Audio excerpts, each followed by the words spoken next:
শহর জুড়ে আজ বৃষ্টির উল্লাসে মুখরিত হয়ে উঠেছে যেন। পরিবেশ এখন শ্রাবণ সন্ধ্যায় নামো নামো অবস্থা।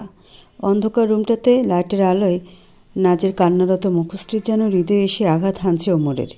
নাজের মুখ থেকে রাদীপ সম্পর্কে সব কিছু জানতে পেরে ওমরের যেন ক্রোধের চক্ষুদয় লাল হয়ে আসতে চাইছে। পুরোটা সময় শক্ত করে নাজকে জড়িয়ে ধরে বুকের সাথে আগলে ধরে রেখেছে ওমর। মেয়েটা সত্যিই খুব কষ্ট পাচ্ছে যেন। এমন সুন্দর আর শান্ত স্বভাবের মেয়ের সাথেও যে এমন কিছু হতে পারে এটা যেন ওমর ঠিক মানতে পারছে না। বুকের ভিতরটা কেমন জ্বালা পোড়া মুচড়ে রয়েছে তার। নিজের অজান্তেই তাড়নায় পড়ে গিয়ে কান্নায় ওমরের শার্ট ভিজিয়েছে নাজ। বুকটা কেমন ভারী হয়ে রয়েছে নাজের। এ সময় যেন কাউকে খুব করে দরকার মাথা গোজা ঠাঁই হিসেবে। সেই শূন্যস্থানটাই হয়তো সে ওমরকে দিয়ে পূরণ করে নিয়েছে নিজের অজান্তেই। হুঁশে ফেরা মাত্র ভয়ে দ্রুত ওমরের বুক থেকে সরে গেলে ওমরের চোখ শান্ত হয়ে এলো যেন। অশ্রুসিক্ত নয়নে একরাশ বিতৃষ্ণা নিয়ে নাজের দিকে তাকিয়ে রইল সে। কালো রাঙ্গা সালোয়ার কামিজ পরেছে নাজ। মাথা অবধি ঘোমটাটা কান্নার কারণে অগোছালোভাবে কেমন নড়বড়ে হয়ে রয়েছে নাজের। ছলছলভাবে ধোঁয়াশা চোখ দুটিতে এখন ভয়, লজ্জা, ক্লান্তি তার চোখে পড়ছে নাজের। এখনও ভালোবাসো তুমি রাদীপকে? ওমরের কণ্ঠের রেশ শুনে নাজ চুপ করে গেলে ওমর কিঞ্চিৎ পরিমাণ নিঃশ্বাস টেনে নিয়ে ধরা কণ্ঠে বলল, ভালোবাসো কি? ওমরের ধরা গলায় গম্ভীর কণ্ঠ শুনে তার দিকে পিটপিট করে তাকালো নাজ। ওমর খানিকটা নিঃশ্বাস ছেড়ে নিয়ে ধীর কণ্ঠে বলল, একটা কথা কি জানো নাজ? সবার জীবনের পিছনেই একটা না একটা গোপন রহস্য লুকানো থাকে। হয়তো কেউ সেটা প্রকাশ করে আর কেউ করে না, কিন্তু তাই বলে যে জীবনের গতি থেমে যাবে এমনটা কিন্তু নয়।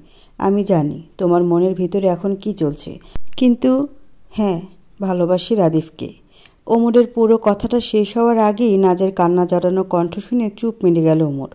মনের মাঝে তোলপাড় খেলে যাচ্ছে কেন যেন তার। তপ্ত নিঃশ্বাস ছেড়ে নিয়ে ধীরে গলায় বলল, আমি বাইরে ওয়েট করছি, তুমি 10 মিনিটের ভেতরে রেডি হয়ে নিচে এসো।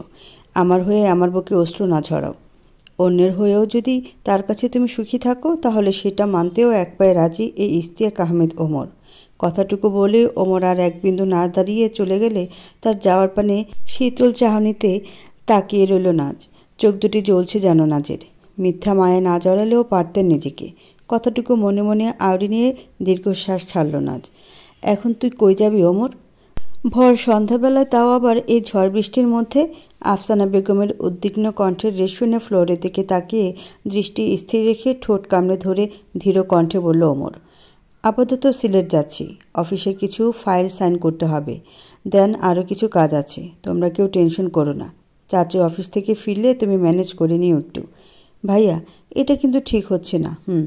এখানে এলে বিয়ে করার জন্য, আর না করেই চলে যাচ্ছ। ভাবির কি হবে? অর্পার কথা শুনে হাসলো ওমর। বলল, তোদের ভাবিকে নিয়েই যাচ্ছি। মহারানী অনেক কষ্ট পেয়েছে এতদিন, সেই কষ্টের জায়গাটাতে বৃষ্টি ঝরিয়ে শ্রাবণে প্রেমের হাওয়া নামাবো আমি। জানি একটু সময় প্রয়োজন, কিন্তু হাল ছেড়ে দেওয়ার পাত্র এই ইশতিয়াক আহমেদ ওমর কখনই ছিল না, আর হবেও না। কথাটুকু শেষ করতে পেরে ঠোঁটের কোণে হাসির রেশ উপচে পড়ছে যেন ওমরের। অদ্ভুত এক প্রশান্তি অনুভব করতে পারছে যেন মনে সে। ওমরের কথার আগামাথা কিছু না বুঝতে পারলে আফসানা বেগম দীর্ঘশ্বাস ছেড়ে ওমরের গালে হাত ছুঁয়ে চুমু খেয়ে ভয়ের কণ্ঠে বললেন, যা করবি ভেবে করিস, কিন্তু বাপজান, এটা কিন্তু জীবন, কোনো খেলা নয় যে যা খুশি একটা ভুল হয়ে গেলেই সই। আফসানা বেগমের কথা শুনে মৃদু হাসল শুধু ওমর। বৃষ্টির এসে ভিজতে থাকা হাজারো কদম ফুলের মধ্য থেকে একটা স্বচ্ছ কদম ফুল পেতে চাইলে তো একটু না একটু খাত থাকবেই তাতে। কাকি, থাক না একটু কলমের ভাঁজে লুকায়িত গোপন কথা, কিন্তু মহারানী শুধু আমার। কথাটুকু মনের মাঝে ঢেউ খেলতে থাকলে চোখে মুখের পানসে আবরণ যেন হাওয়ায় মিয়ে গেল ওমরের। রাত 8টা নাগাদ ধরণী কাঁপিয়ে বৃষ্টিহীনে আসলো যেন শহরে। ঝুপঝাপ বৃষ্টিতে ভিজে উঠেছে সমস্ত ঢাকা শহর। রাত 9টায় আবারও বাস চলতে শুরু করবে দূরপানে। ওমরের ভাবগতি খুব একটা ভালো ঠেকলো না নাজের কাছে। হুট করে সবার থেকে বিদায় নিয়ে সে বাস স্ট্যান্ডে নিয়ে আসতে হলো তার নাজকে। ঠিক কী করতে চাইছে ওমর? কী চলছে তার মস্তিষ্কে? প্রশ্নগুলো দলা পাকিয়ে গেলেও উত্তরহীনা চাতক পাখির ন্যায় বসে থাকতে হলো নাজকে। ওমর তাকে বসিয়ে রেখে আসছে বলে কই যেন গিয়েছে। নাজের উদাসীনী মনটা যেন কেমন থ মেরে রয়েছে আজ। কালো রঙা বোরকার পর্দার আড়াল হয়ে ঝরে চলেছে তার নিশ্চুপ কান্নার গণ্ডি। এত কাছে থেকেও আজ তোমার সাথে দেখা করতে পারলাম না আমি আম্মা। একটা বার যদি তোমার দেখা পাইতাম তাহলে আর কষ্ট হইতো না আমার। বুকটা যে জ্বলছে আম্মা, আমার জীবনটা এভাবে শেষ হয়ে গেল। পানিটা খাও। হুট করে পুরুষালী কণ্ঠের রেশুনে হাতের উল্টো পিঠে চোখ মুছে নিল দ্রুত নাজ। সামনে দাঁড়িয়ে থাকা মানবটির দিকে তাকিয়ে নিঃশ্বাস ছাড়ল দীর্ঘ। ওমরের হাত থেকে পানির বোতলটা নিয়ে নিকাপটা জাগিয়ে নিয়ে এক ঢোকে পুরো বোতলটা শেষ করে দিলে ওমরের শীতল চাহনি যেন আরও কোমল হয়ে উঠল নাজের প্রতি। ঠোঁটের কোণে প্রশান্তির হাসি হেসে আকাশ পানির ঝুম শ্রাবণ হাওয়া দেখতে দেখতে নাজের পাশে বসে পড়ল সেও। হাতে থাকা লুকায়িত আইসক্রিমের প্যাকেটটা নাজের সামনে ধরে মৃদু হেসে বলল, একটা অনিশ্চয়তা থাকা সত্ত্বেও তোমার পিছু ছুটতে ইচ্ছে করে জানো মহারানী। এটা কি শুধুই অ্যাট্রাকশন? ভালোবাসা। ওমরের কণ্ঠের রেশ কান ছুঁয়ে স্পর্শ করে গেলে থমকে গেল যেন নাজ। কিছু একটা বলতে যাওয়ার আগে ঘড়ির দিকে তাকিয়ে তাড়া দিয়ে বলে উঠল, চলো বাসে উঠে পড়া যাক। সময়ও নেই বেশি। নাজের হাতে আইসক্রিমের প্যাকেটটা ধরিয়ে দিয়ে ওমর নিজের আর নাজের ট্রলি নিয়ে সামনে আগাতে থাকলে তার যাওয়ার পানে উদ্দেশ্যহীন বিমূঢ় দৃষ্টিতে তাকিয়ে রইল শুধু নাজ। এর কি কোনো মানে হয় ওমর? এসব এখন কি পাগলামি বই, অন্য কিছু ঠেকতে পারছি না আমি। পস্তাবেন আপনি। একদিন ঠিকই রাদিফের মতো আপনারও আমাকে নিজের পাশে পানসে লাগবে, দেখে নিন। সেদিন হয়তো আফসোস বই, অন্যথা কিছু বেরিয়ে আসবে না আপনার। কথাগুলো মনের আনাচে কানাচে ঢেউ খেলে বেড়ালে দীর্ঘশ্বাস ছাড়ল নাজ। বৃষ্টি শেষে সকালের বৃষ্টি মতো স্নিগ্ধ শীতল হাওয়া শরীরে এসে কাঁপুনি ধরিয়ে দিয়ে গেলে ঘুম ভাঙল নাজের। চলন্ত বাস এখনও তার নিজ গন্তব্যে খুঁজতে ব্যস্ত। রাতে অনেকবার জিজ্ঞেস করলেও ওমর তাকে উত্তর না দিয়ে ঘুমাবো বলে ঘুমিয়ে যাওয়ায় আর জানা হয়নি নাজের যে ওমর তাকে ঠিক কোথায় নিয়ে যাচ্ছে। ঘুমন্ত ওমরের বাচ্চাদের মতো নিষ্পাপ মুখশ্রী দেখে মায়া হলো যেন নাজের। ওমরের কালো রঙা চুলগুলো কেমন গোছালোভাবে সাইডে পড়ে আছে। পরনে সাদা রঙা শার্ট আর জিন্স। হলদেটে ফর্সা তৈলাক্তময় মুখশ্রী যেন নিবৃতে তেজস্বীর মতো এসে নাজের হৃদয় শহরে এলোমেলো করে দিয়ে যাচ্ছে। বাসের জানালার কাচ ভেদ করে শো শো শব্দে বাতাস বাইরে থেকে ঠেলে বাসের ভেতরে আশ্রয় দিতে থাকলে মৃদু মধুর শীতল হাওয়ায় ওমরের চুলগুলো কেমন উড়ে উড়ে বেড়াচ্ছে যেন। হুট করে বাসের ধাক্কা নিতে হুঁশে ফিরল যেন নাজ। এতক্ষণ ধরে সে একটা পরপুরুষকে এতটা কাছ থেকে খুঁটিয়ে খুঁটিয়ে দেখেছে। নিজেকে ধিক্কার জানালে যেন লজ্জায় মাথায় হেঁটে হয়ে যাচ্ছে নাজের। পরক্ষণেই খেয়ালে এলো সে ওমরের বুকের উপর মাথা ঠেকিয়ে ওমরের কোমর জড়িয়ে শুয়েছিল, আর ওমরও এক হাত মাথার পেছনে তো আর এক হাত নাজকে স্পর্শ না করে সিট দিয়ে আড়াল করে ধরে আছে নাজকে। যেন সে ঘুম থেকে উঠে পড়লে নাজ তাকে রেখে হারিয়ে যাবে। নাজের চোখের কোণে পানি এসে ভর করল যেন। সব কিছু ভাবনা থেকে সরিয়ে ফেললেও স্মৃতি কিভাবে মুছে ফেলবো আমি? বলতে পারবেন কি ওমর? মাথাটা সরাবে নাজ? আমার অস্বস্তি হচ্ছে তোমার জন্যে। রাদিফের বিরক্তি মিশ্রিত কণ্ঠ শুনে দ্রুত গতিতে মাথাটা সরিয়ে নিল নাজ। রাদীপ যেন স্বস্তির নিঃশ্বাস ছাড়ল এবার। সেদিন বিয়েটা হয়েছিল তার রাদিফের সাথে। শ্বশুরবাড়ির চৌকাঠ মোড়ানোর জন্য যাচ্ছিল নাজ। সারাদিনের ক্লান্তিতে শরীর মিয়ে গেল। বেখেয়ালে রাদিফের কাঁধে মাথাটা কাত করে রেখেছিল নাজ। কিন্তু তাই বলে যে রাদিফ এতটা সিনক্রেট করবে এটা ভাবেনি নাজ। তারপর থেকে একটু দূরে দূরেই থেকেছে সে রাদিফের কাছ থেকে। শুধু রাতের আধারে বিছানায় নিজেকে বিলিয়ে দেওয়া, আর রাত পোহালে সকলের বাধ্য বোমাতো কারো ভাবি হয়ে নিঃশব্দে সবার কথা চুপচাপ শুনে যাওয়া, আর রান্নাঘরের এক কোণে ঘাপটি মেরে বসে থাকাই যেন তার রোজকার রুটিন হয়ে দাঁড়িয়েছিল। বিয়ের পর বাড়ি থেকে কোথাও বের হয়েছে কিনা সন্দেহ নাজের। নিজের স্বাদ আহ্লাদ সব কিছু যেন জলাঞ্জলি দিতে হয়েছিল তাকে। রাদিফও তার কোনো দিন খোঁজখবরও পর্যন্ত জানতে চেয়েছে কিনা বোধগম্য হলো না নাজের। সাংসারিক জীবনটা যেন তার চার দেয়ালের আড়ালে সীমাবদ্ধ ছিল, যেখানে সে নিতান্তই একা ছিল। রাদিফের আম্মা সুলেখা বেগম পাশে থাকলেও তিনিও অসুস্থ শরীর নিয়ে খুব একটা পাশে থাকতে পারতেন না নাজের। আচ্ছা, সত্যি কি নাজ রাদিফকে কখনো ভালোবেসেছে? কই, রাদিফের থেকে তো আজ গোটা একটা দিন সে দূরত্ব ছিল। একটি বারও তো রাদিফের জন্য খারাপ লাগেনি নাজের। বড় মুক্ত পাখির ন্যায় স্বাধীনভাবে উড়ে বেড়াচ্ছে। তবে হ্যাঁ, নিজের আম্মা মেহরুম বেগমের পছন্দের পাত্র রাদিফ হওয়ার কারণে রাদিফ তাকে ছেড়ে দিয়েছে বলে নিজের আম্মার জন্য কষ্ট হয়েছে তার। কিন্তু রাদিফ, সে কি আদৌ নাজের জীবনে কোনো ভূমিকা ছিল, নাকি শুধু কাগজে কলমে একটা স্বামীর চরিত্রে ছিল সে? তুমি উঠে পড়েছ? দেখেছ আমি কি ঘুমটা এনে দিয়ে ফেলেছি আজকে? তোমার নিশ্চয়ই ক্ষুধা লেগেছে নাজ। হুট করে ওমরের কণ্ঠ শুনে হুঁশে ফিরল যেন নাজ। খানিকটা বিব্রত বোধ করলে ওমর মুচকে এসে ধীর কণ্ঠে বলল, ওকে, বাড়িতে পৌঁছে একসাথে খাবো। আমাকে নিয়ে কোথায় যাচ্ছেন আপনি? নাজের প্রশ্ন শুনে ওমর ভ্রুদয় কিঞ্চিত পরিমাণ ভাঁজ করে নিয়ে হাতে থাকা বিদেশি কালো রাঙা ঘড়িটার দিকে তাকিয়ে টাইম দেখতে থাকলে হুট করে বাসটা থেমে গেলে একে একে সবাই বাস থেকে নেমে পড়ছে যেন। বৃষ্টি শেষে গগন যেন আরও মেঘাচ্ছন্নভাবে থ মেরে রয়েছে। হয়তো তার শহরের অলিগলিতে ঝরে পড়া এখনও বাকি রয়ে গেছে। তাই এখনও কালো রাঙা মেঘদয়গুলো আকাশ ছেয়ে কেমন উড়ে উড়ে বেড়াচ্ছে। ধরে নাও, তোমার সাথে হওয়া অন্যায়ের শেষ অধ্যায়টা আমি করে দেব মহারানী। ভালো না বাসলে কি, বন্ধু হয়ে তো থাকতে পারবে। তোমার রাদিফকে তোমার কাছে ফিরিয়ে দেওয়ার দায়ভার আজ থেকে আমার।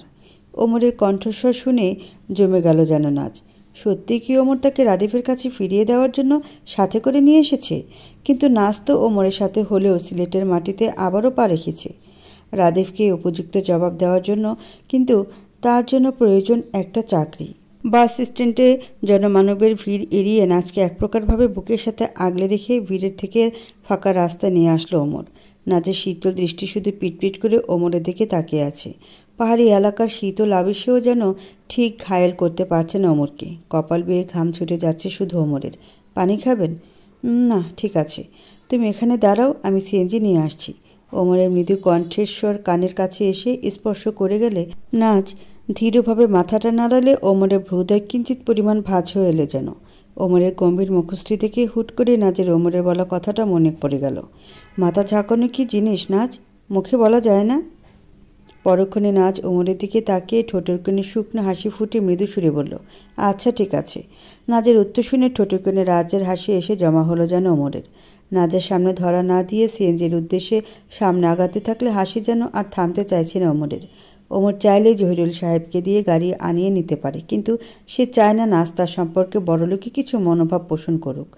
আর পাঁচটা সাধারণ মানুষের মতো ভালোবাসতে চায় নাচকে সে। মুষলধারার বৃষ্টি থেমে গেলেও পরিবেশ এখন দক্ষিণা শীতল হাওয়ায় পরিপূর্ণ। ঝিরিঝিরি বৃষ্টির উষ্ণতায় ঝরিয়ে দিচ্ছে যেন সমস্ত পাহাড়ি এলাকা জুড়ে। সিএনজি নিয়ে নাচের কাছে এগিয়ে আসতে থাকলে দূর থেকে নাচকে রাস্তার পাশে থাকা কদম গাছের ডালে থাকা থোকা থোকা ফুলের দিকে তাকিয়ে থাকতে দেখে নাচের দৃষ্টি অনুসরণ করে ধীর চাহনিতে কদম ফুলগুলোর দিকে তাকালো ওমর। এক পলক ফুলগুলোর দিকে তো আরেক পলক নাচের দিকে তাকিয়ে হাসল সে। ফুলগুলো তোমার মতে পবিত্র মহারানী। ভালোবাসা দূর থেকে সুন্দর। থাকো না তুমি অন্য কারো হৃদয় জুড়ে, কিন্তু আমার হৃদয় আঙ্গিনা চিরকাল তুমি অন্য এক অনুভূতিতে রয়ে যাবে। সিএনজি চলছে তার নিজ গতিতে। বাইরের উত্তরা হাওয়ায় শো শো শব্দে সিএনজির ভিতরে ঠেলে প্রবেশ করতে থাকলে নাচের নেকাবটা কেমন উড়ে উড়ে বেড়াচ্ছে যেন। হাতে থাকা মুঠো ভর্তি কদম ফুলের দিকে মুগ্ধ নয়নে তাকিয়ে আছে নাচ। তার চোখে এখনও যেন ঘোর লেগে আছে। তখন সিএনজি নিয়ে নাচের সামনে হাজির হলে হুট করে সিএনজি থেকে নেমে নাচের কোমর জড়িয়ে উপরে তুলে নিয়েছিল ওমর।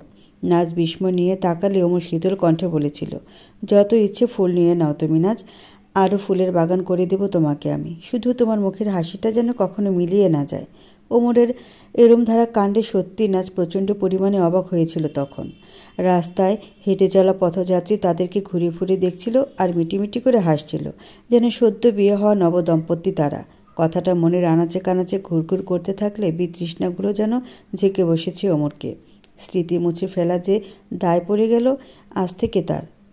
সিএনজি এসে প্রাচীর ঘেরা পাঁচতলা গেস্ট হাউসের সামনে এসে দাঁড়িয়ে পড়লে অবাক হয়ে তাকিয়ে রইল শুধু সেদিকে নাচ। এত আভিজাত্য পরিপূর্ণ বিশাল আকার গেস্ট হাউস ওমরদের, তবুও এত সাধারণ আচরণ যেন মুগ্ধ করে নিচ্ছে নাচকে। নেমে পড়ুন এখন মহারানী। ওমরের শীতল কণ্ঠস্বর শুনে তার দিকে পিটপিট করে তাকালো নাচ। ধীর কণ্ঠে বলল, আপনি যে আমাকে আপনার সাথে করে নিয়ে এলেন, এতে আপনার কি উপকারটা হবে শুনি? নাচের এরূপ প্রশ্ন শুনে ওমরের দৃষ্টিদ্বয় দূর পাহাড়িয়া সিলেটের চা বাগানের দিকে স্থির করল। প্রকৃতি যেন তার সাথে হেসে উঠেছে আজ। তোমার মনটা না পেলাম, নয়ন ভরে তোমাকে দেখতে তো পাবো। ধরে নাও তোমাকে দেখার এক বিন্দু পরিমাণ লোভ সামলাতে চাইছি না আমি, তবে রাদিফের কাছে তোমাকে সসম্মানে ফিরিয়ে দেওয়ার দায়ভার আজ থেকে আমি নিলাম। ওমরের কথা শুনে নাজের অস্বস্তিতে মাথা চাড়া দিয়ে যাচ্ছে যেন। ওমরের নাজের সাথে আর কথা বাড়ালো না। সিএনজি বিদায় দিলে ভিতর থেকে গাড়িটা দৌড়ে আসলে জহিরুল সাহেব অবাক হলেন যেন। দৌড়ে এসে বলতে লাগলেন, আপনি গাড়িতে না এসে সিএনজিতে এলেন যে, তাও গেস্ট হাউসে? আমাকে একটা ফোন দিলেই তো চলে যেতাম। সবসময় কি আর গাড়িতে চলাফেরা করতে ভালো লাগে কাকা? এইসব লোক দেখানো আভিজাত্যের থেকে বাস সিএনজি এসবও ঢের আরামদায়ক। ওমরের কথাটা শুনে মৃদু হাসতেন জহিরুল সাহেব। সেই ছোটবেলা থেকে ওমরকে দেখে এসেছেন তিনি। ওমর বরাবরই এরকম নিজের মর্জি মতো চলাফেরা করতে পছন্দ করে, তাই আর কথা বাড়ালেন না তিনি। চলে যেতে নিতে হুট করে নাচকে দেখে থেমে গেলেন তিনি। পিছু ফিরে তাকিয়ে ধীর কণ্ঠে বললেন, এনাকে তো ঠিক চিনলাম না। আমার বন্ধু, খুব কাছের। আজ থেকে ওনাকে দেখে শুনে রাখবেন। ওমরের উত্তরে নাচ জহিরুল সাহেবকে সালাম দিলে জহিরুল সাহেব হেসে উত্তর দিলেন শুধু। এই প্রথম ওমরের কোনো মেয়ে বন্ধু দেখেছেন তিনি। এই যেন বিস্ময়কর একটি কথা শোনালো ওমর তাকে। মনে মনে দিব্য খুশি হলেন যেন তিনি। নাচ বাড়ি থেকে চলে যাওয়ার পর রাদীফের মুখোদয় আর বাড়িতে দেখতে পায়নি লাবণী। হাসিনা খালা রান্নাবান্না করে দিলেও সে খাবার যেন গলা দিয়ে নামতে চায় না তার। কোথায় নাজের হাতের রান্না আর কোথায় হাসিনা খালার, এ যেন আকাশ পাতাল তফাত।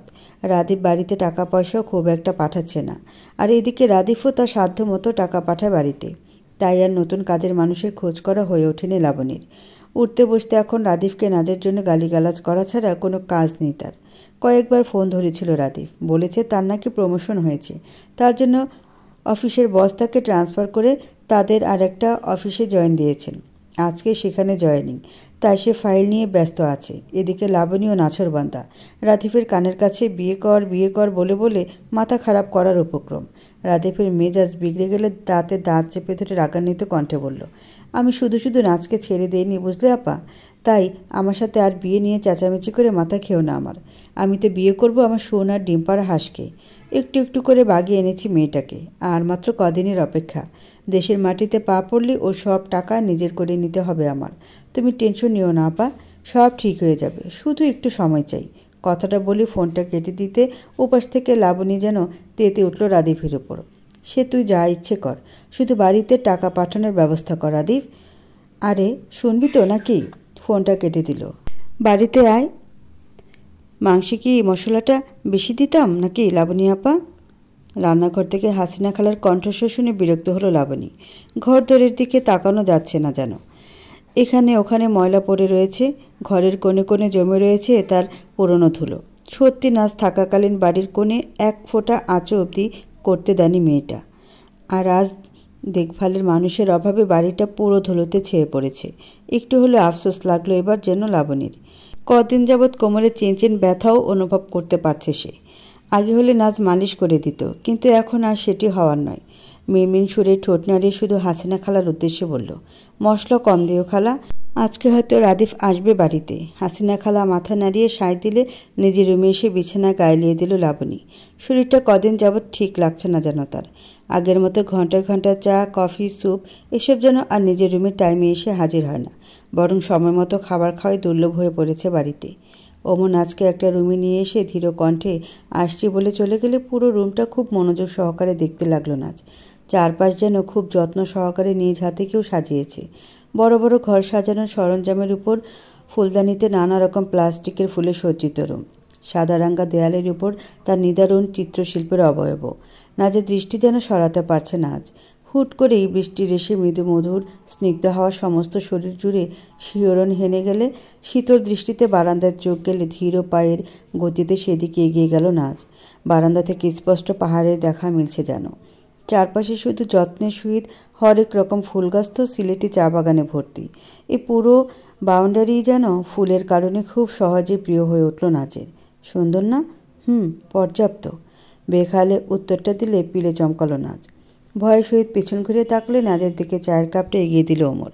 ঠোঁটের কোণে হাসি ঝুলিয়ে বলল, সুন্দর, কিন্তু এখানে ভালোবাসা ছিল না এতদিন। আজ যেন তার স্পর্শে সতেজ হয়ে উঠেছে পরিবেশ। কান পেতে শোনো পাখিদের গান, খুব মাধুর্যের সঙ্গে তাদের গুনগুন করা প্রেমালাপ। ওমরের শীতল কণ্ঠের রেশ নাচের খুব একটা বোধগম্য হলো না ঠিক।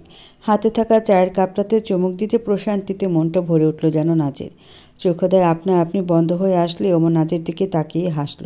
বলল, আমাদের বাগানে চা পাতা দিয়ে বানানো কেমন হয়েছে? আপনি বানিয়েছেন? তোমার কি মনে হয়? ওমরের পাল্টা প্রশ্নে থতমত খেয়ে গেল যেন নাচ। কি বলবে এখন সে? কিছুক্ষণ ভাবনা চিন্তা করতে থাকলে ওমরের কণ্ঠ শোনা গেল। সেই ছোটবেলা থেকে ছেলে হওয়া সত্ত্বেও রান্নাবান্নার প্রতি একটু বেশি অ্যাট্রাকশন ছিল আমার। লুকিয়ে লুকিয়ে মায়ের রান্না দেখতাম, কখনো কখনো তো নিজেও সবাইকে না জানিয়ে রান্না করে অবাক করে দিতাম। মা মারা যাওয়ার পর আর সেরকম কখনো হয়ে ওঠেনি। এত বছর পর আবার কেন জানি না মন সায় দিল। জানো, এই বাড়ি, টাকা পয়সা এসব আমার কিছু চাই না, শুধু চেয়েছি একটু ভালোবাসা, যেটা আমি আমার ড্যাডের থেকে কখনো পাইনি। যাই হোক, তোমাকে এসব বলছি কেন? কথাটা বলে ওমর যেতে নিতে তার ফোনটা বেজে উঠলে নাজ তার দিকে অবাক দৃষ্টিতে তাকিয়ে শুধু, হয়তো এই মানুষটার জীবনেও কোনো লুকানো কষ্ট জমে আছে, যার ক্ষত সারাক্ষণ তাকে কুরে কুরে খায়। তুমি এখন কোথায় আছো ওমর? ফোনের ওপাশ থেকে রায়ানুল সাহেবের গভীর কণ্ঠ শুনে মৃদু হাসল ওমর। বলল, পাহাড়ের কাছে গেস্ট হাউসে আছি আপাতত, আর এখানেই থাকবো কদিন। আর কিছু জানার আছে? ওমরের সোজা সাপটা উত্তরটা যেন ঠিক হজম করতে পারলেন না রায়ানুল সাহেব। রাগ নিয়ে বললেন, আমি দেশে এসেছি জেনেও তুমি বাড়িতে না এসে গেস্ট হাউসে গেলে কেন ওমর? আমার ইচ্ছে ড্যাড। এটা কেমন উত্তর? নিজের প্রফেশনাল ইনভেস্টমেন্টের জন্য বিদেশে ব্যবসা করা যখন তোমার ইচ্ছে হতে পারে, তো সময় কাটানোর জন্য গেস্ট হাউসে আসাটাও আমার ইচ্ছে ড্যাড। এটা নিয়ে নিশ্চয়ই আর প্রশ্ন করা ঠিক নয় তোমার। ওমরের উত্তরে চুপ হয়ে গেলেন রায়ানুল সাহেব। তিনি জানেন ওমরের থেকে এরকম কিছু একটা উত্তর হিসেবে আসবে, তাই কিছু আর বলতে পারলেন না তিনি। ওমর ফোন কেটে দিতে নিতে ওপাশ থেকে ওমরের বোন অথই রায়ানুল সাহেবের থেকে ফোনটা কেড়ে নিয়ে বলে উঠল, ভাইয়া, তুমি বাড়িতে আসলে না কেন? অথের কণ্ঠস্বর শুনে হেসে উঠল ওমর। বলল, খুব জলদি আসবো ছুটকি, আপাতত এখানে একটা কাজ শেষ করে চলে আসবো, প্রমিস। তোমার ভাইকে বলো যে ওর অফিসে একজন জয়েন হবেন আজকে, আমি পাঠিয়েছি তাকে। গেস্ট হাউসে পৌঁছালে ফাইলটাতে সাইন করে দিতে বলো। রায়ানুল সাহেব কথাটুকু বলে চোখের পানি আড়াল করে চলে গেলে অথয় চোখ বেয়ে পানি গড়িয়ে পড়ল যেন। কবে যে তাদের এই ভাঙ্গা পরিবারটা এক হবে, আর কবে রায়ানুল সাহেবের সাথে ওমরের স্বাভাবিক আচরণ চোখে পড়বে। রায়ানুল সাহেবের কথাটা উচ্চস্বরে হওয়ায় অথয়কে আর কিছু বলতে হলো না তাকে।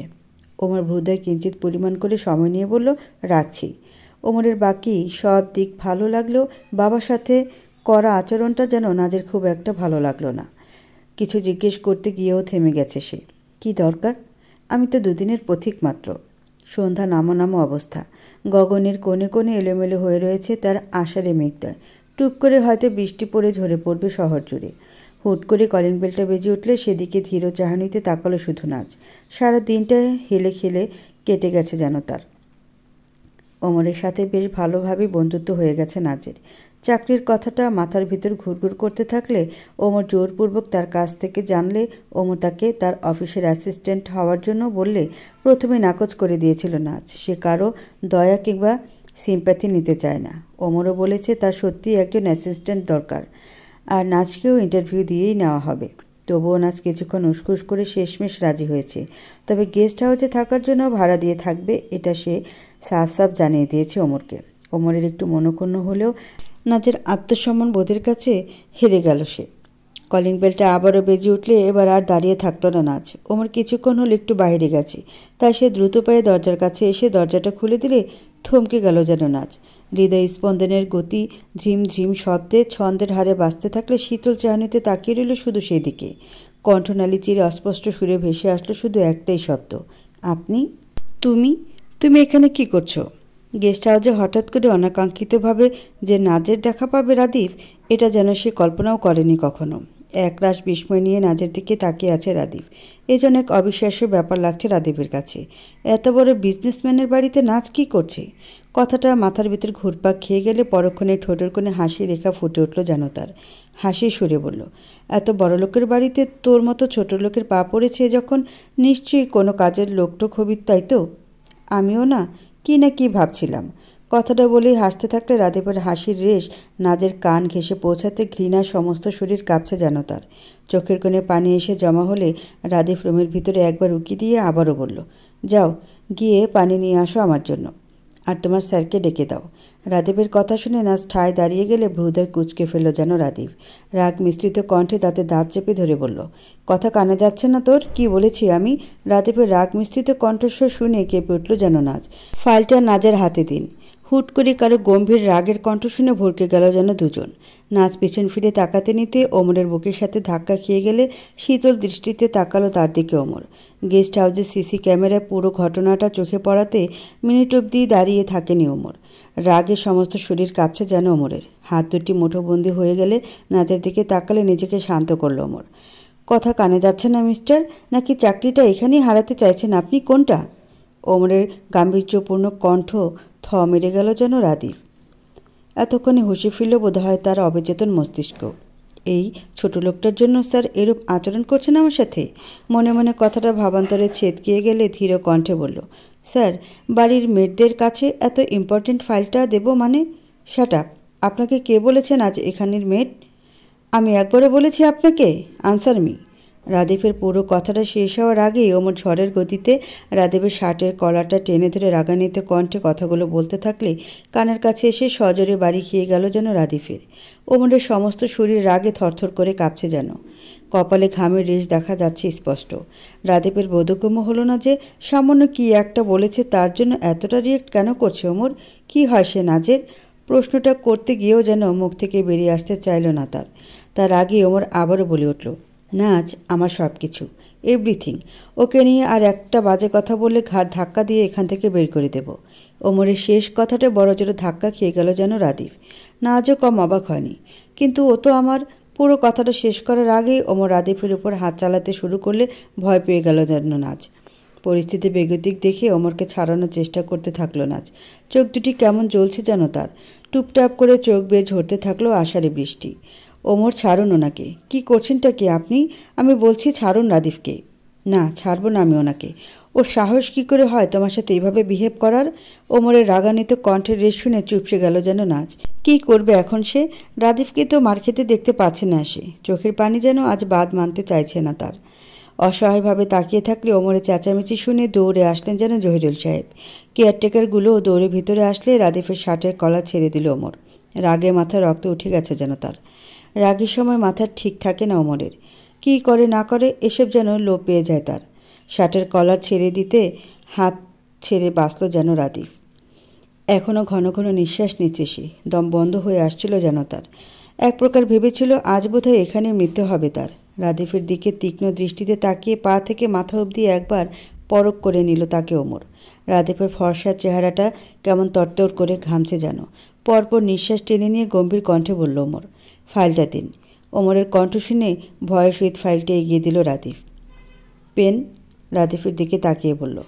পকেট থেকে কালো রঙা কলমটা বের করে ওমরের দিকে দিতে টি টেবিলের উপর ফাইলটা রেখে সাইন করে দিয়ে রাদীপের দিকে তাক করে গম্ভীর কণ্ঠে বলল, 5 মিনিটের ভিতরে বাউন্ডারির বাইরে হওয়া চাই। ওমরের কথাটা বলতে যতক্ষণ রাদীপের যেতে টাইম লাগেনি 1 সেকেন্ডও। তপ্ত নিঃশ্বাস ছেড়ে জহিরুল সাহেবের দিকে তাকালে তিনিও সবাইকে নিয়ে দ্রুত পায়ে চলে গেলেন।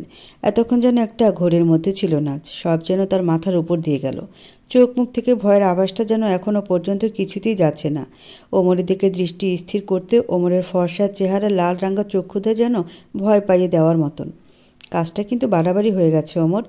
তুতলিয়ে তুতলিয়ে কথাটা বলা মাত্রই ওমরের কান ঘেঁষে পৌঁছাতে গাম্ভীর্যপূর্ণ মুখশ্রী যেন রাগে নাচের দিকে তাকিয়ে এক ঝটকা নাচকে কাছে টেনে নিয়ে দেয়ালের সাথে শক্ত করে ঠেসে ধরল ওমর। শক্ত হাতের বাঁধন মৃদু ব্যথা অনুভব করলো নাচ। বুকের ভিতরটা কেমন ধুকপুক ধুকপুক করছে তার। খুব ভালো লাগে তাই না? ও রাদীপ তোমাকে 4টে বাজে কথা শোনাবে, কষ্ট দিবে, আর তুমিও সেটা মুখ বুজে সহ্য করে নিবে, তাই তো? কি চাওটা কি তুমি? তুমি কি ভাবো এই শহরের মানুষ খুব ভালোবাসার প্রেমী? আর কবে বুঝবে তুমি নাচ, কবে? ওমরের রাগান্বিত কণ্ঠ শুনে বারংবার কেঁপে উঠছে যেন নাচ। ওমরের এই রূপটা যেন আরও ভয়ের কারণ হয়ে দাঁড়াচ্ছে নাচের কাছে। দেয়ালের সাথে পিঠ ঠেকে গেলে ওমরের নিঃশ্বাসের শব্দ যেন খুব কাছ থেকে উপলব্ধি করতে পারছে নাচ। বুকের মাঝে কেমন উথাল পাতাল ঢেউ খেলে যাচ্ছে তার। হুট করে আকাশ ঝুরিয়ে নামলো ঝুম বৃষ্টি। বৃষ্টির ঝুপঝাপ শব্দের রেশ কানের কাছে এসে পৌঁছালেও সেদিকে কেমন ভাবান্তর নিতে পারছে না নাচ। ওমরের চোখে মুখে কেমন শীতল হয়ে আসলো যেন। নাচের চোখের দিকে এক দৃষ্টিতে তাকিয়ে আছে যেন সে। পলকহীন দৃষ্টি যেন জানান দিচ্ছে রাদীপের বিরুদ্ধে 1000টা অভিযোগ। বারান্দার পর্দা ঠেলে বাইরের বর্ষণপাত যেন ভিতরে এসে আঘাত খেয়ে যাচ্ছে। দক্ষিণা বাতাসে ওমরের চুলগুলো কেমন বেঘরে উড়ে বেড়াচ্ছে। এ যেন এক নেশায় ধরে গেছে ওমরের। ঘোর লাগা দৃষ্টিতে তাকিয়ে আছে শুধু নাচের দিকে। আজকের এত কিছুর পরও তুমি ভাবলে কিভাবে মহারানী যে তোমার ওমর তোমাকে রাদীপের মতো জানোয়ারের হাতে ধরিয়ে দিবে? তবে হ্যাঁ, শিক্ষা একটা দেব বাটপারটাকে। মনে মনে কথাগুলো বলতে থাকলে আনমনে নাজের দিকে একটু বেশি কাছে চলে গেলে ওমরের নিঃশ্বাসের সাথে নাজের নিঃশ্বাস মিলেমিশে একাকার হয়ে যাচ্ছে যেন। ওমরের চোখ দুটি আপনা আপনি বন্ধ হয়ে গেলে এতক্ষণে হুঁশে ফিরল যেন নাচ। দ্রুত গতিতে ওমরকে ধাক্কা দিয়ে সরিয়ে দিয়ে ভয়ের সহিত শীতল কণ্ঠে বলল, প্লিজ ওমর। নাজের ভয়ের কণ্ঠে রেশ শুনে মৃদু হাসল ওমর। নাজের মাথায় আলতো হাতের স্পর্শে ছুঁয়ে দিয়ে ধীর কণ্ঠে বলল, ভয় নেই মহারানী, আমি এমন কোনো কাজও করব না যাতে তুমি বিরক্ত হও বা বিভ্রান্ত বোধ করো। Take care. কথাটা বলে ওমর চলে গেলে ওমরের যাওয়ার পানে তাকিয়ে রইল শুধু নাজ। শহর জুড়ে আজ কালো মেঘে আচ্ছন্ন আকাশ। কালো রাঙা মেঘেদায় ঘেঁষে ঝরে পড়ছে তার রিমঝিমে বৃষ্টি। বিকালের ঠান্ডা হাওয়াটা যেন প্রখর। রাস্তায় পানি ঠেলে ঠুলে এয়ারপোর্টের সামনে এসে কালো রঙা গাড়িটা থামাতে বলল রাদিফ। আর কিছুক্ষণের মধ্যেই তার এতদিনের সাধনার ফল আসতে চলেছে দেশের মাটিতে। কিন্তু তাতে যেন সে বিন্দুমাত্র খুশি হতে পারছে না। বারবার সকালের ঘটনাটা যেন তাড়া করে বেড়াচ্ছে রাদিফকে। নাজের মতো এমন মিডল ক্লাস ফ্যামিলির মেয়ের জন্য কি না কোটিপতি টাকার মালিক ইশতিয়াক আহমেদ ওর পিছু ছুটছে। ব্যাপারটা খুব একটা সুবিধার ঠেকতে পারছে না যেন সে। কথাগুলো ভাবতে ভাবতে প্লেন এসে ল্যান্ড করলে ট্রলি হাতে হাই হিল পরে কালো রাঙা ড্রেস পরে দিয়া চৌধুরী রাদিফের দিকে এক প্রকার দৌড়ে আসলো যেন। পেছন থেকে রাদিফকে জড়িয়ে ধরে বলতে লাগলো, বেবিস তুমি কেমন আছো? আমি চলে এসেছি দেশে, এবার থেকে তোমার কাছেই থাকবো। No cry baby. হুট করেই দিয়ার এরূপ আচরণ একটু অবাক হলেও ভরকেছিল রাদিফ। পরে নিজেকে সামলে নিয়ে মুখে একগাল হাসি ঝুলিয়ে স্বাভাবিক হয়ে ধীরে কণ্ঠে বলল, এবার থেকে আমার কাছে থাকবে মানে? তোমার ড্যাড আসেনি? তিনি তো আমাদের বিয়েতে থাকবেন বলেছিলেন। নিজের ড্যাডের কথা জিজ্ঞেস করা চুপ হয়ে গেল যেন দিয়া। চোখ দুটি চিকচিক করে উঠল যেন তার। শীতল কণ্ঠে বলল, ড্যাড আমাদের মেনে নেয়নি বেবি, তাই আমি বাড়ি ছেড়ে চলে এসেছি তোমার কাছে। আমি তোমাকে খুব ভালোবাসি। তোমাকে ছাড়া আমি থাকতে পারছিলাম না, কেমন দম বন্ধ মনে হতো, তাই চলে এসেছি আমি। কথাগুলো এক নিমিষে বলে রাদিফকে ঝাপটে ধরলে মাথায় বাস পড়ার মতো অবস্থা হলো যেন রাদিফের। তার বুকের উপর থেকে দিয়াকে উঠিয়ে রাগের কণ্ঠে বলল, ড্যাডকে ছেড়ে চলে এসেছো মানে দিয়া? আর ইউ ম্যাড দিয়া? তোমার ড্যাডের এত সম্পত্তির কি হবে তাহলে ভেবে দেখেছো তুমি? ড্যাড বলেছে আশ্রমে দিবেন। কিন্তু তুমি এত উত্তেজিত হচ্ছ কেন বেবি? কুল। দিয়ার কথাটা যুক্তিযুক্ত হলেও অ্যারমধারা কথাটা যেন এমন সময় মোটেই পছন্দ হলো না রাদিফের। এতদিনে সাজানো প্ল্যান কিনা এক মুহূর্তে শেষ করে দিল দিয়া। ওর ড্যাড ছাড়া এত এত সম্পত্তি তার হবে কি করে? কোনো ভুল করে ফেলিনি তো আমি আবার? এআর ইন্ডাস্ট্রিজের অ্যাসিস্ট্যান্ট হিসেবে নাচকে চোখে পড়া মাত্র চক্ষুদয় উঁচু হয়ে এলো যেন রাদিফের। ওমর নাচকে তার চেয়ারটাতে বসিয়ে তার দিকে খানিকটা ঝুঁকে আছে যেন। রাগে রাদিফের চোয়াল শক্ত হয়ে এলো যেন। কী সব হচ্ছে তার সাথে? নাচ আর স্যারের অ্যাসিস্ট্যান্ট? নিজের চোখকে বিশ্বাস করতে পারছে না যেন সে। খানিকটা শিওর হতে চাইলে পাশে বসে থাকা তার কলিগ সোলাইমানকে মৃদু সুরে না চেনার ভান করে জিজ্ঞেস করলো, মেয়েটা কে রে? স্যারের রুমে কী করে? সোলাইমান এক নজর কাচের ডোর থেকে নাজ আর ওমরকে দেখে হেসে বলল, স্যারের অ্যাসিস্ট্যান্ট, আজকে জয়েন হয়েছে। হেব্বি দেখতে কিন্তু মেয়েটা। মনে হচ্ছে তো স্যার আর মেয়েটার মধ্যে রিলেশন চলছে, নয়তো আমি এন্ট্রিটা নিয়ে নিতাম। কথাটা বলে সুলাইমান পরনে থাকা তার সাদা রঙা শার্টের কলাটা টেনে ধরে স্টাইল দিলে তার বাজে ইঙ্গিত বুঝতে পেরে সমস্ত শরীর রাগে কেঁপে উঠল যেন রাদিফের। সুলাইমানের সম্পর্কে সে খুব ভালো করেই জানে। রাতে পার্টিতে ডিস্কে মেয়েদের সাথে রাত কাটানোই তার নিত্যদিনের নেশা। রাগটা যেন ঠিক হজম করতে পারছে না এখন রাদিফ। দিয়াও তার ঘাড়ের উপরে এঁটে বসেছে যেন। লাভের লাভ কিছুই হলো না তার। মাথার উপরে এখন বারবার বিয়ের চাপ দিয়ে যাচ্ছে দিয়া তাকে। সব কিছুই কেমন বিরক্তিকর লাগছে যেন তার। কেবিনের ভিতরে হুট করে ওমর নাচকে তার চেয়ারটাতে বসিয়ে এভাবে ঝুঁকে আসলে ভয়ে নাচ তার দিকে কেমন পিটপিট করে তাকিয়ে আছে যেন। বুকের মাঝে উথাল পাথাল ঢেউ খেলে যাচ্ছে যেন তার। কি করতে চাইছে ঠিক ওমর? মৃদুভাবে ঠোঁটটা কাঁপিয়ে বলেই ফেলল কাঁপা কাঁপা কণ্ঠে, এসব কি করছেন আপনি ওমর? নাজের দিকে এক নাগারে এভাবে তাকিয়ে থাকার কারণে ঘোর লেগে গেছিল যেন ওমরের। নাজের কণ্ঠে হুঁশে ফিরে এলে মৃদু হেসে শীতল কণ্ঠে বলল, দেখোই না কি হয় এখন থেকে। রাদিফ তোমার কাছে নিজে এসে ধরা দিবে। তোমাকে শুধু আমি যা যা করি আমার সব কিছু সহ্য করতে হবে। ওমরের কণ্ঠের রেশ শুনে চোখ দুটি কেমন ছলছল হয়ে আসলো নাজের। দূরপানে কাচের ডোরের বাইরে দাঁড়িয়ে তাদের দিকে একদৃষ্টিতে তাকিয়ে আছে যেন রাদিফ। আচ্ছা, সে কি কষ্ট পাচ্ছে? অনুতাপ হচ্ছে কি তার কর্মের জন্য? কথাটা ভাবনায় ঘোরাফেরা করতে থাকলে নিজেকে সংযত করে নিল নাজ। খানিকটা ঢোক গিলে নিয়ে ওমরের দিকে ধীর ও চাহনিতে তাকিয়ে তার ছেলের হাসি হেসে বলল, আমার ভালো লাগার কারণ যে বুঝতে পারে না, সে আমার খারাপ লাগাগুলো কিভাবে উপলব্ধি করতে পারবে ওমর? নাজের শীতল কণ্ঠস্বর কানের লতিতে পৌঁছানো মাত্র রাগ লাগলো ওমরের। এ মেয়েটা এত বোকা কেন? যে ছেলেটা তাকে ছেড়ে টাকার লোভে পড়ে অন্য মেয়ের কাছে যায় তার জন্য এত ভালোবাসা? আসলে মহারানী, তোমার মতো মেয়ে হয় না, কিন্তু ভুল মানুষকে ভালোবেসে ঠকে গেছো তুমি। কথাগুলো মাথায় চক্কর দিয়ে গেলে কালকে রাদীপ সম্পর্কে সকল ইনফরমেশন শুনতে পেরে রাগে চোয়াল শক্ত হয়ে এসেছিল ওমরের। রাদীপের সাথে দিয়ার সম্পর্ক নাজের সাথে বিয়ে হওয়ার আগে থেকেই ছিল, কিন্তু সুলেখা বেগমের জন্য বিয়ে করতে বাধ্য হয়েছিল সে নাজকে। কিন্তু তবুও যদি সে দিয়াকে সত্যি ভালোবাসত, শুধুমাত্র টাকার জন্য দিয়ার সাথে রিলেশন রেখেছে রাদীপ। সত্যি একটা ছেলে এতটা নিচে কিভাবে নামতে পারে? বিয়ে হওয়ার পরও নিজের স্ত্রীকে রেখে দিয়ার সাথে সম্পর্ক রেখেছে সে। আর অন্যান্য মেয়েদের কথা তো বাদই থাক। নাজের দিকে শীতল চাহনিতে দৃষ্টিপাত করলে নাজ ডোরের দিকে তাকিয়ে আছে দেখে সেদিকে দৃষ্টি স্থির করলে রাদীপকে দেখে রাগে গাল লাল হয়ে উঠল যেন তার। কাচের টেবিলের উপর মুঠোবন্দি হাতটাকে সজোরে আঘাত এনে নাজের সামনে থেকে সরে গেল সে। হুট করে ওমরের এরূপ কাণ্ডে ভড়কে গেল যেন নাজ। হুট করে কি হলো তার? জিজ্ঞেস করবে করেও আর করা হয়ে উঠল না নাজের। কেন জানি না প্রচুর রাগ লাগছে ওমরের। নাজের জন্য হয়তো এটা স্বাভাবিক ব্যাপার, কিন্তু রাদীপকে এখন এক বিন্দু পরিমাণ সহ্য করতে পারছে না সে। বুকের ভিতর ক্রোধ হিংসার জন্ম নিচ্ছে যেন তার। ওমর নাজের সামনে থেকে সরে গেলে হাঁপ ছেড়ে বাঁচত যেন নাজ, কিন্তু ওমরের এরূপ আচরণের কারণটা বুঝে উঠতে পারল না সে। আচ্ছা, ওমর কি কোনো কারণে আমার প্রতি রেগে আছে? কিন্তু কেন?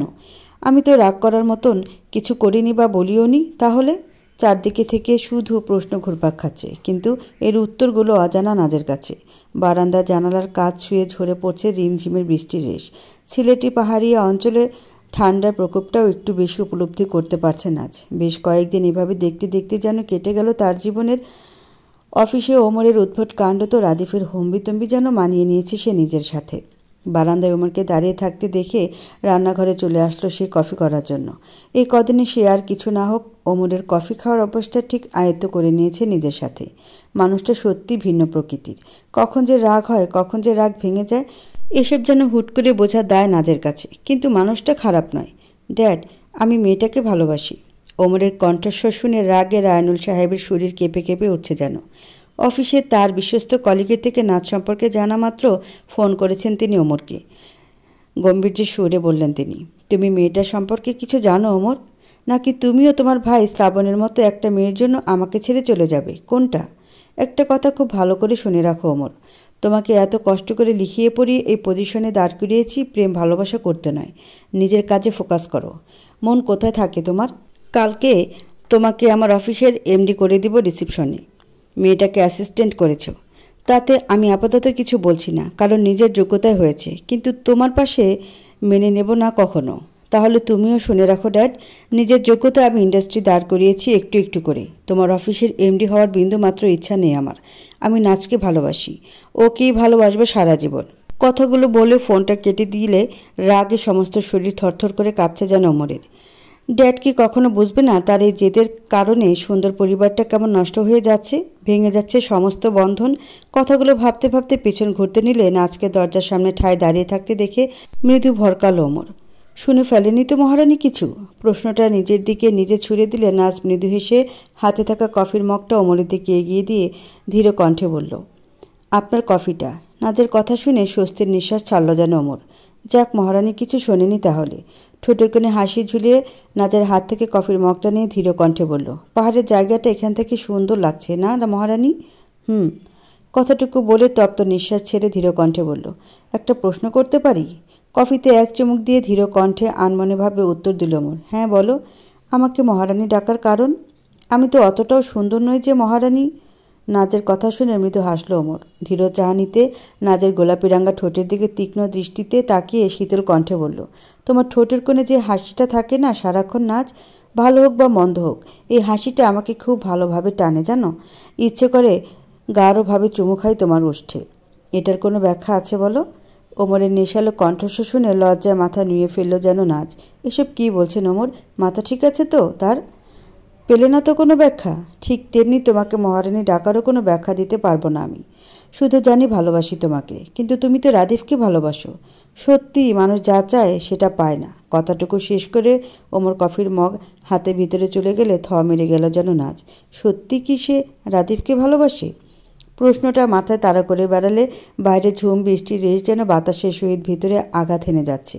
কপালের উপর এলোকেশি চুলগুলো এলোমেলোভাবে উড়ে উড়ে আসলে ভেতর থেকে ওমরের শীতল কণ্ঠের রেশ শোনা গেল, চোখ বন্ধ করে দেখো নাজ, শীতল বাতাসের সহিত যার মুখশ্রী তোমার হৃদয়ে ঘণ্টার সহিত আঘাত হানবে তাকেই তুমি ভালোবাসো। ওমরের শীতল কণ্ঠের রেশ কানের কাছে এসে পৌঁছানো মাত্র কিঞ্চিত পরিমাণ সময় নিয়ে আনমনে ভাবে চোখ দুটি বন্ধ করে নিলে চারদিকে শুধু বৃষ্টির রেশ চোখে হানছে যেন নাচের। ঝুম বৃষ্টির মধ্যে মাঝ রাস্তায় দাঁড়িয়ে আছে নাচ। ঝোড়ো হাওয়ায় তার ভেজা চুলগুলো কেমন কেঁপে কেঁপে উঠছে যেন। পরনের কালো রাঙ্গা সিল্কি শাড়িটা গায়ের সাথে লেপটে আছে যেন। চোখ দুটি পিটপিট করে তাকালে হুট করে পেছন থেকে কে যেন তাকে জড়িয়ে উপরে জাগিয়ে নিয়েছে খানিক। ঠোঁটের রাজ্য জুড়ে আজ রাজ্যের হাসি খেলা করছে তার। চারদিকে ঘোরাতে ঘোরাতে খানিক বাদে তার মুখোমুখি নামিয়ে দিলে শীতল চাহনিতে তার দিকে তাকিয়ে আছে যেন নাচ। ভেজা চুলগুলো বেয়ে ঝরে পড়ছে তার শ্রাবণের বর্ষণ। কালো রাঙা শার্টটা ভিজে বুকের সাথে লেপটে কেমন করে যেন আছে তার।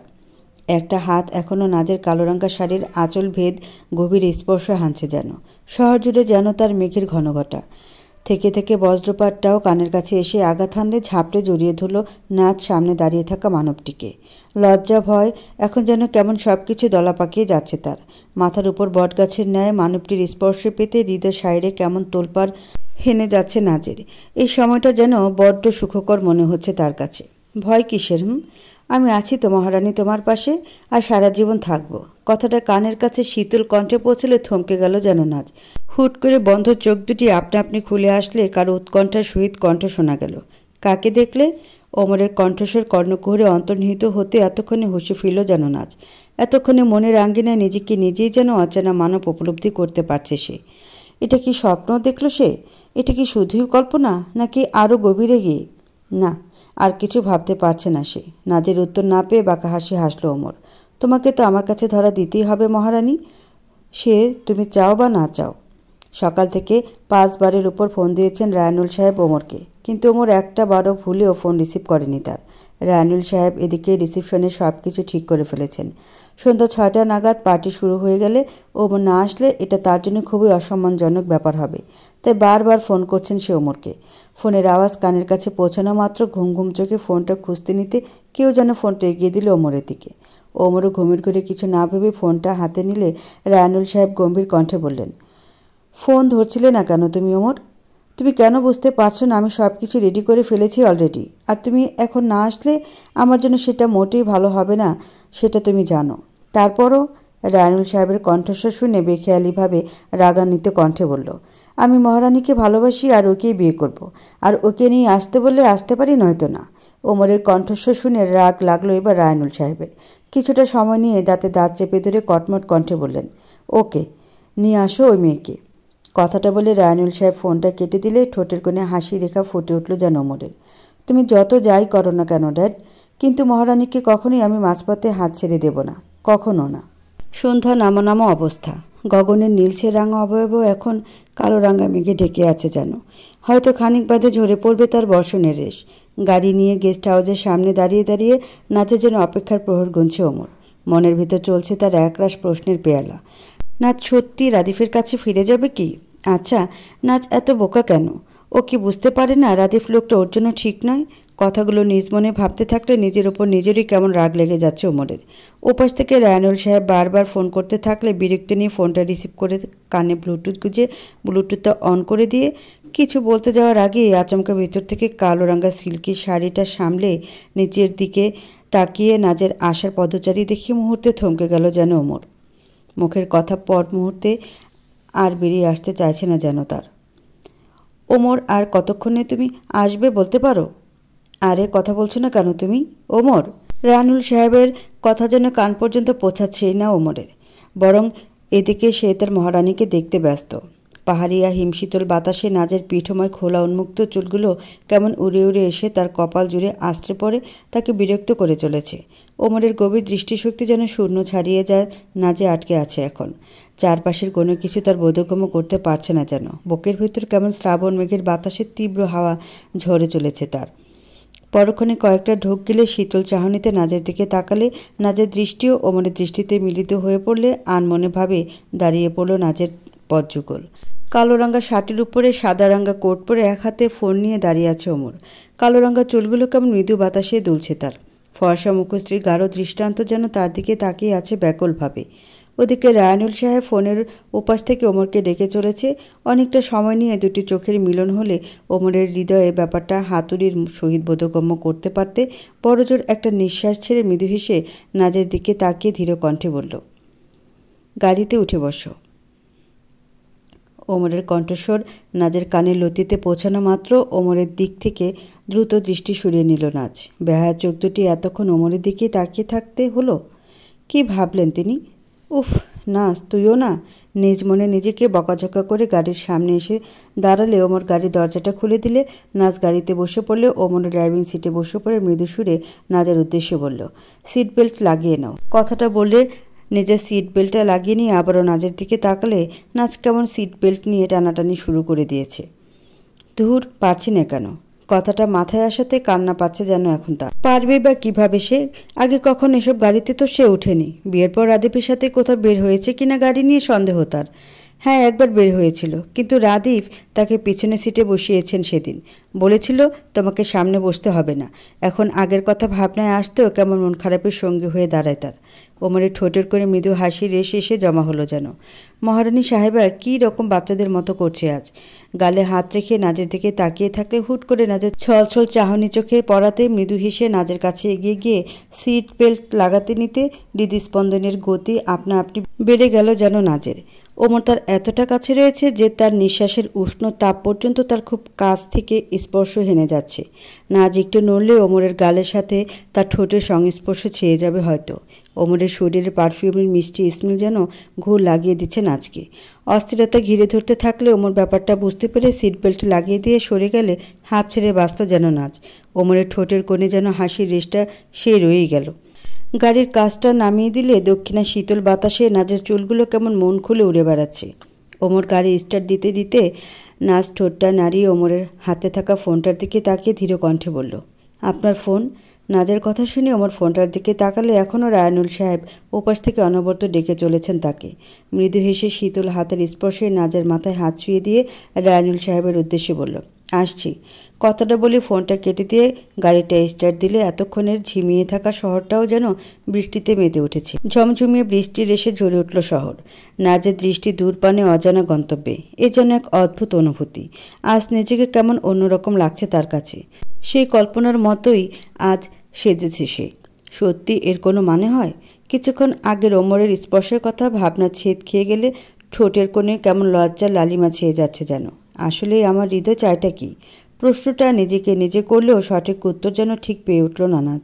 সন্ধ্যা নামিয়ে দিগন্তের কোণে কোণে আজ আষাঢ়ে মেঘে ঢেকে আছে যেন। ঝুম বৃষ্টি মাথায় করে কালোরাঙ্গা গাড়িটা রিসেপশনের ঝিকমিক আলো আলোকিত গেটের সামনে এসে দাঁড়িয়ে পড়লে ভিতর থেকে কালো সাদা রাঙ্গা ড্রেস পরিহিত গার্ডরা ছাতা হাতে এগিয়ে আসলে গাড়ি থেকে নেমে পড়ল ওমর। নাজ ওমরের দিকে পিটপিট করে তাকিয়ে আছে যেন। ওমর মৃদু হাসি হাসলে গার্ডের হাত থেকে ছাতাটা নিয়ে ধীর পায়ে নাজের পাশে দরজাটা খুলে দিয়ে শীতল হাতটা নাজের দিকে বাড়িয়ে দিয়ে ধীর কণ্ঠে বলল, আসো মহারানী। ওমরের এবারের কথাটাই কেমন লজ্জায় মিয়ে গেল যেন নাজ। গার্ডরা কেমন মিটিমিটি করে হেসে তার দিকে তাকিয়ে আছে যেন। কিছু বলতেও পারল না মুখ ফসকে সে। এক হাতে শাড়ি সামলে অন্য হাতে ওমরের হাতের উপর হাত রাখলে ওমরের চোখে মুখে কেমন হাসির রেশ খেলা করতে লাগলো শুধু। এই যে হাতটা ধরেছ মহারানী, ধরেছ তুমি স্বেচ্ছায়, কিন্তু ছাড়া বা না ছাড়ার দায়িত্ব আমার। আর ইশতিয়াক আহমেদ ওমর কখনো এই ভুলটি করছে না। কথাগুলো নিজ মনে আওড়ে নিয়ে বাঁকা হাসি হাসল ওমর। রিসোর্টের ভিতরে প্রবেশ করার সঙ্গে সঙ্গে ওমর রায়ানুল সাহেবের দৃষ্টিগোচর হলে হেসে এগিয়ে আসলেন যেন তিনি। ওমরের দিকে তাকিয়ে গোপনে চাপা রাগ দেখে রাগান্বিত কণ্ঠে বললেন, কতবার ফোন করেছি তোমাকে আমি, আর তুমি আমাকে ইগনোর করছো? তুমি কি আমাকে কোনোদিন বুঝবে না ওমর? এই প্রপার্টি, অফিস, ইন্ডাস্ট্রি সবই তো তোমার। তাহলে তুমি এখন আমি নই, বরং তুমি বুঝতে চাইছো না। সেই ছোটবেলা থেকে আজ পর্যন্ত ড্যাড, এইসব প্রপার্টি, ফাইল, এগুলো কি আমাদের সাথে সবসময় থাকবে? হতেই তো পারে এগুলো সব একদিন হারিয়ে ফেললাম আমরা, তখন সাহস জোগানোর জন্য কাউকে পাশে পাবে তুমি? এগুলোতে ভালোবাসা নেই ড্যাড, এগুলো শুধু আমার মাথার উপর চেপে বসে আছে। ওমরের কথা শুনে রাগে শরীর কাঁপছে যেন রায়ানুল সাহেবের, কিন্তু রিসোর্ট ভর্তি গেস্টের জন্য চুপ করে গেলেন তিনি। ওমর নাজের হাতটা শক্ত করে ধরে সামনে অগ্রসর হলে রায়ানুল সাহেবের তীক্ষ্ণ দৃষ্টি চোখ এড়ালো না তার। নিজেকে শান্ত রেখে তিনিও একটু কাজের জন্য বেরিয়ে পড়লেন। রিসোর্টের ভিতরে এক গাদা মানুষের ভিড়ে রাদিফের দেখা মিলল নাজের দৃষ্টিদ্বয়ে। একটা সুন্দরী মেয়ের সাথে কেমন হেসে হেসে কথা বলছে আর ড্যান্স করছে। মেয়েটা দেখতে নাজের মতো অতটা সুন্দর না হলেও স্মার্ট এবং আধুনিক বোঝা যাচ্ছে। নাজের ভেতরটা কেমন মুচড়ে উঠল যেন। ওমরের দৃষ্টি রাদিফের দিকে তাক করে নাজকে নিজের দিকে টেনে এনে পিছন দিক থেকে নাজের কানের কাছে মুখ নিয়ে রাগান্বিত কণ্ঠে বলল, আমি আর যা যা করবো আমার সাথে সায় দিতে হবে তোমাকে। না, শুনতে চাইছি না। আচমকায় পিছু টানে থমকালো যেন নাজ। কানের কাছে গরম নিঃশ্বাসের এসে চোখ দিয়ে বন্ধ করে নিলে ওমরের কথাগুলোতে আনমনে সায় জানালো সে। সবাই স্লো মিউজিকে ডান্স করতে থাকলে ওমর জহিরুল সাহেবের দিকে তাকালে তিনি মিউজিক অফ করে দিলে সবার ডান্স করা থেমে গেলে লাল হলুদ রাঙা লাইটারের আলো নাচের দিকে এসে ছেয়ে পড়াতে তীব্র আলোতে নাচ চোখটা বন্ধ করে ফেললে ওমর হ্যাঁচকা টানে নাচকে নিজের দিকে এনে নাচের দৃষ্টিতে গভীর দৃষ্টি নিক্ষেপ করলে জহিরুল সাহেব গিটার এনে ওমরের হাতে দিতে ওমর গিটার বাজাতে বাজাতে নাচের চারপাশে ঘুরতে থাকলে বিস্ময় এড়াতে পারছে না যেন নাচ। এতক্ষণে রাদিফের খেয়ালে নাচের প্রতিচ্ছবি ফুটে আসলে নিঃশ্বাস আটকে এলো যেন তার। আজ সে একা নয়, দিয়াও আছে তার পাশে। দিয়াও তার বাবার দৌলতে এখানে সহজে চাকরি পেয়ে গেছে নিজের যোগ্যতায়। তাই রাদিফও আর কথা বাড়ায়নি কোনো। লাবণীরও সমস্যা ছিল না, কারণ মাস শেষে টাকাটা তো নিজের হাতে আসবে। তাই ঘরোয়াভাবে দিয়াকে একরকম বাধ্য হয়েই বিয়েটা করেছে রাদিফ। কিন্তু আজ নাচকে একটু বেশি সুন্দর লাগছে যেন। চোখে ফেরাতে পারছে না তার থেকে। আচ্ছা, নাচ কি তার কাছে থাকাকালীনও এতটা সুন্দর ছিল? প্রশ্নটা নিজেকে নিজে ছুড়ে দিলে এদিকে ওমর বাঁকা হাসি হেসে গান আওড়াতে লাগলো। चल लिया दिल तेरे पीछे पीछे देखता बह गया, कुछ तो है तेरे मेरे दरमिया जो अनकहा सहा गया, मैं जो कभी कह न सका, आज के ताहू पहली दफ़ा दिल में है तुम आँखों में तुम, पहले नज़र से यारा, ए इसकी जैसी से लो हम मिले दोबारा। গানের সঙ্গে সঙ্গে সবাই সিটি বাজিয়ে ডান্স করতে থাকলেও রাদিফের দৃষ্টি যেন নাজের থেকে সরতেই চাইছে না আজ। দিয়া রাদিফের হাত ধরে টানতে থাকলেও রাদিফ ঠায় দাঁড়িয়ে থাকলে বিরক্ত হলো যেন দিয়া। এই, তুমি এভাবে দাঁড়িয়ে থাকবে রাদিফ? সবাই ডান্স করছে দেখো। কাম অন বেবি, কী দেখছো এমনভাবে?